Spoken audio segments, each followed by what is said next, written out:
pink granite rock, okay? These things at 135 feet of elevation in the pyramid. It's not like you go, hey Joe, catch this one. Hey Joe, catch this one. You know? And the other guy on the other end is like putting them in. You can't do that. And it doesn't matter if you got 100,000 people. You still can't do it.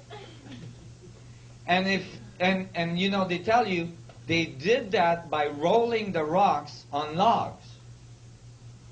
Well, they might have not noticed, but these pyramids are in the middle of a desert. You need a lot of logs to move 2,300,000 stone. Where did the wood come from? When you ask them that, they say, oh, they imported it from Europe. I see.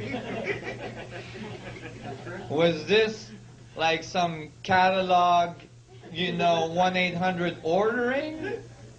Because, like, as far as I know, the Egyptian didn't, like, you know, easily navigate it into Europe, cut millions of logs they would have needed, and brought them back. There's no evidence of that.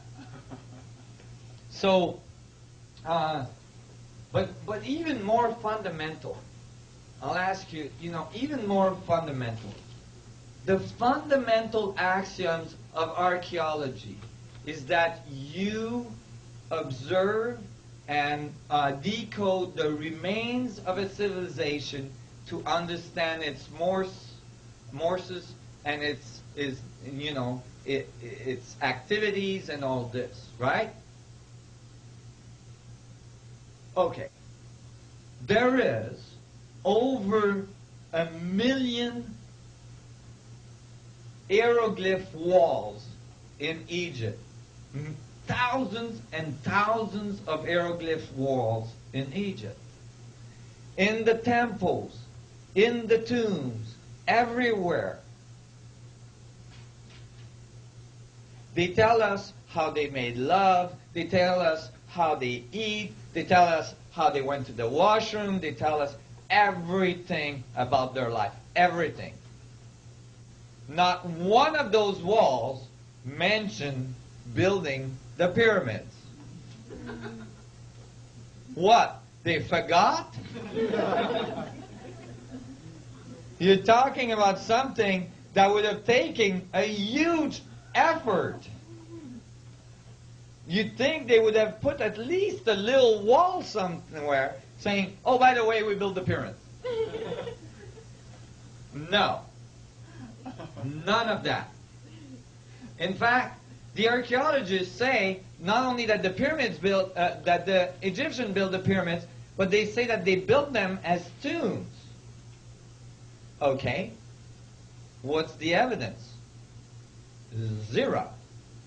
Zilch. Not one pyramid was ever found to host a mummy.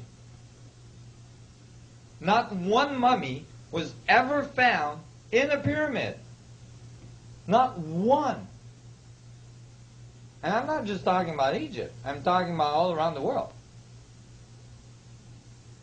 And it's funny because you know how they do all these like historic, you know, History Channel and all this stuff. You know, they have all these nice documentaries, and they show you where they found the pyramids and the, you know, and the tombs and all this, and Tutankhamun and all this, and then they splice and they cut directly into the pyramids. So you think the mummies were found in the pyramids, but in fact, the mummies were found. Most of the king's mummies were found in the King's Valley, far from the pyramids. Some of the pyramids, they had to dynamite their way into the pyramid. They couldn't find an entrance. When they got inside the pyramid, there was the sarcophagus, the so-called sarcophagus in the middle. It had a slab. Some of them had slabs that were like 40 tons slabs sealing the sarcophagus. They would unseal it, pull the slab off, still no mummy.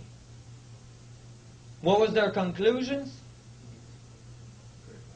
grave robbers. Those grave robbers, they were unbelievable.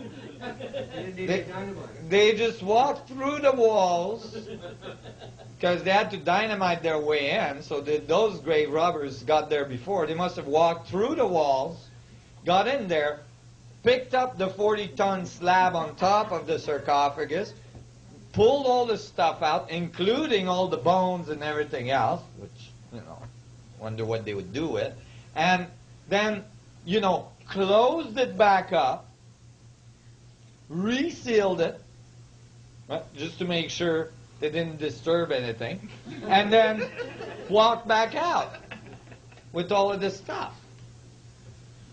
This doesn't make sense. Now, there's other things that don't make sense. There's nowhere on these pyramids that it says, I built this for my tomb, I was born then and I died then.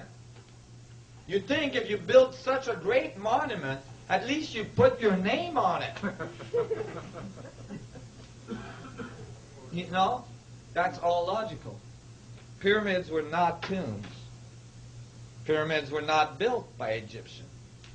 No Egyptian text talks about the Egyptian building the pyramids. The texts do talk about monuments, enormous monuments being built. And who they say built them was the sun gods. The Mayans, the Incas, the Chinese, the Japanese, all cultures that have these buildings, none of them say we built it. All of them say the sun gods taught us how to build, how to talk, how to write, how to do all this stuff. Go ahead. I just want to say there's no inscriptions, no hieroglyphs inside the pyramids as well. There's no hieroglyphs inside the pyramid.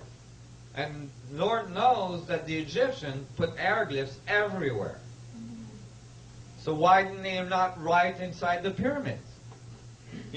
So those are all huge contradiction to the concept that the Egyptian or the Mayans or the Incas or the Chinese or so on built their pyramids.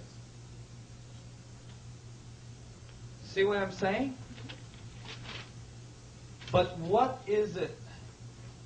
Like other examples is